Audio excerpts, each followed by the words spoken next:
Mar sama sekali tidak menduga Lily akan nekat secepat itu mengumumkan pernikahan mereka. Rio dan Amara berdiri menatap Mark yang menahan marahnya. "Pa," Amara menyentuh tangan Mark. "Papa akan mengatasinya. Papa punya cara yang tidak bisa ditolak ayah wanita itu. Tenang saja, sebaiknya kalian pergi dari sini," kata Mark. "Bukan itu, Pa. Ara tahu pernikahan ini bukan keinginan Papa. Tapi berita itu, Mommy dan adik-adik pasti akan tahu itu Papa.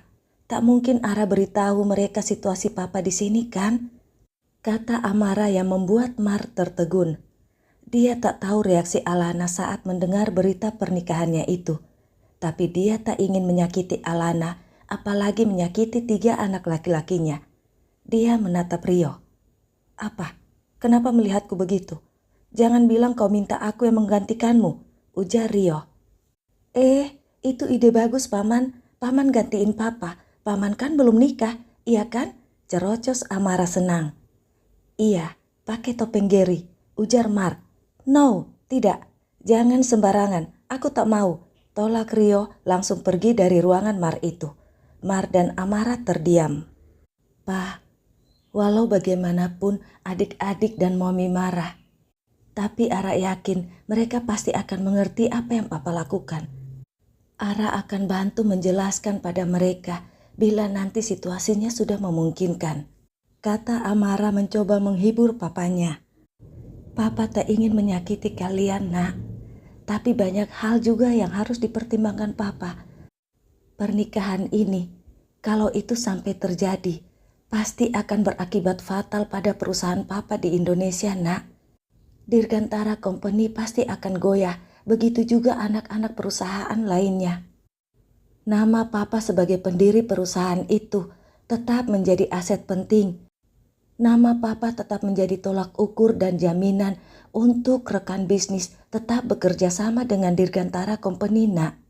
Walau kinerja mamimu hebat, tapi tetap saja saham pasti akan anjlok," kata Mark. Pada akhirnya, Mark dan Amara hanya bisa terdiam. 3, 2, 1. Kita kembali ke Indonesia di Dirgantara Company. 4 sahabat terdiam. "Jangan sampai Alana tahu tentang hal ini," kata Dim. "Jadi berita itu benar? Bagaimana kita menyembunyikannya dari si kuda Binal?" celetuk Dio gusar.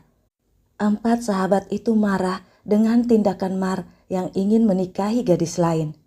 "Saham perusahaan bakal anjlok," keluh Dim terduduk lemas. "Tapi orang-orang kan tahu itu Gary, bukan Mar," kata Clay. "Bro, sampai kapan Mar akan memakai topeng setelah dia menikah? Wajah aslinya akan terungkap," balas Steve. Saat itu handphone Dim berbunyi. Pesan Alana masuk. "Sudah waktunya kita akan meeting tentang tender bulan depan. Alana sudah menunggu kita. Ayo," kata Dim. "Pokoknya kalau dia tak mengatakan apa-apa tentang Mark, jangan ada yang membahasnya, apalagi mengungkitnya." Dim memperingatkan sahabat lainnya. Mereka pun ke ruangan Alana. Tapi mereka melihat Alana tampak biasa saja, tak terlihat ada sesuatu yang terjadi di wajahnya. 4 sahabat bernapas lega. "Baru memasuki bulan ketiga sejak kau jadi direktur utama, tapi laba keuntungan perusahaan sudah naik melewati targetmu yang 6 bulan itu.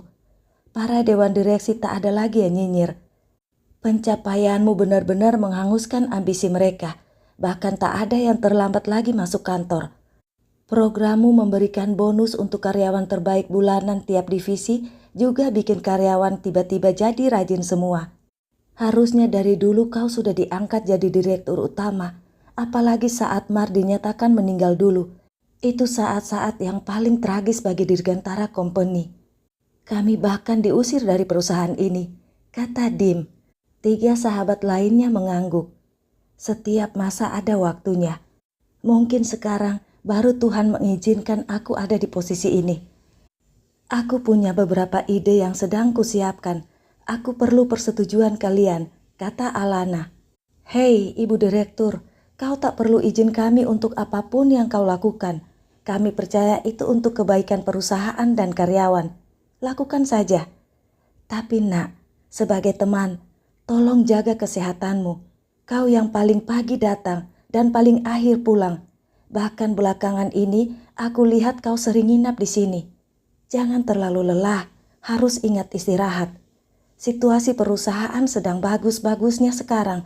Tak ada yang perlu dikhawatirkan. Seharusnya kau lebih banyak santai dan beristirahat, tegur Steve. Tak ada yang bisa menjamin situasi tetap stabil, bahkan sedetik ke depan. Aku hanya mengerjakan apa yang bisa kukerjakan tanpa menunda daripada aku membuang-buang waktu. Lagi pula aku tak lelah, sahut Alana tersenyum dan tampak keras kepala. 4 sahabat terdiam menatapnya. Tak ada yang tahu Alana menyimpan kesedihannya dengan bekerja. Di malam-malam saat tak ada yang dilakukannya, dia akan menangis yang membuatnya menjadi lemah dan linglung. Alana tak menyukai dirinya yang seperti itu. Alana tak mengizinkan lagi dirinya menangis seperti dulu saat Amara masih kecil. Alana sudah bertekad, dia takkan menyerah.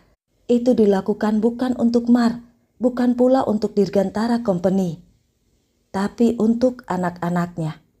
Dia ingin membangun kekuatannya lewat Dirgantara Company agar tak ada yang mengganggu anak-anaknya lagi nanti.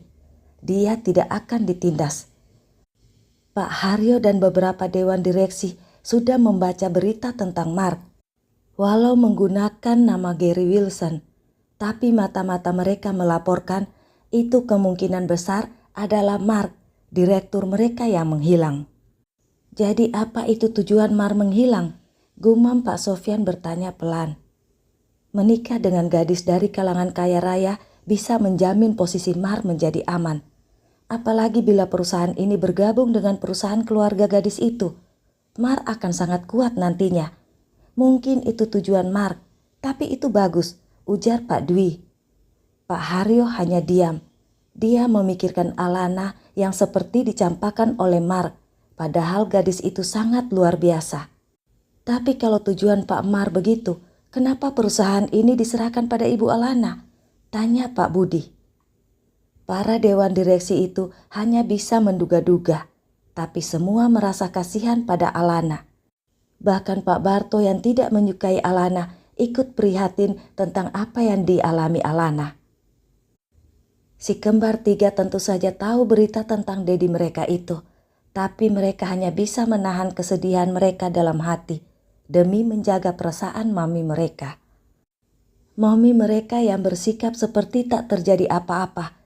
Tapi mereka sangat tahu mami mereka sering menyendiri sekarang dan terkadang menangis diam-diam.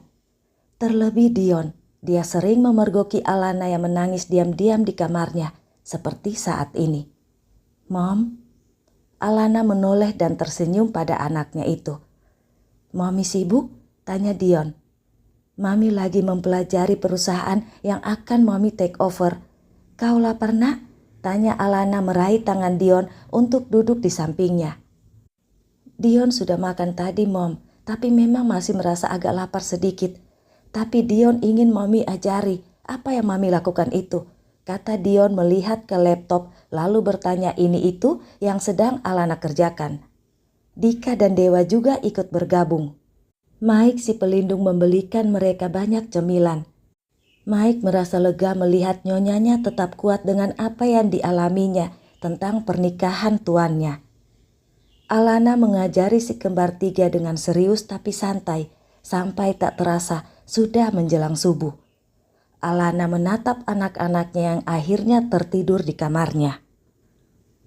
Momi akan melindungi kalian nak. Saat ini Momi akan membuat perusahaan Dirgantara Company tak terkalahkan.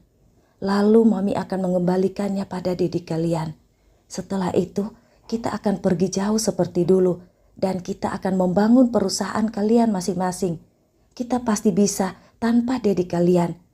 Mami hanya perlu bertahan sedikit lagi sebelum menutup semua pintu untuk dedimu. Akan ada saatnya dedi kalian tak punya kesempatan lagi bertemu dengan kalian. Kita bisa atasi ini nak, kita pasti bisa. Mami masih bisa bertahan, gumam Alana dan mulai terisak. Alana mematikan lampu kamar dan keluar lalu masuk ke kamar Mark yang gelap gulita. Dia menangis lagi di sana. Dia tak mengerti kenapa hatinya begitu terasa sangat sakit mendengar Mark akan menikah. Bukankah mereka tak punya rasa cinta satu sama lain?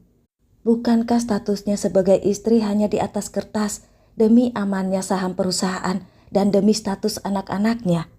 Selama ini Alana selalu berharap Mar menemukan pendampingnya dan bisa berbahagia. Sekarang Mar sudah menemukan pendampingnya dan sudah memilih. Tapi kenapa hatinya terasa begitu terluka? Dia bahkan tak bisa fokus pada apapun yang dikerjakannya, sekeras apapun dia berusaha. Dia terlihat baik-baik saja dan sibuk bekerja, selalu ada di depan laptop. Tapi sebenarnya pikirannya kosong. Untuk pertama kali, Alana goyah dan hanya bisa menangis. Alana tak menyadari Mar ada di kamar itu. How can I tell to you I love somebody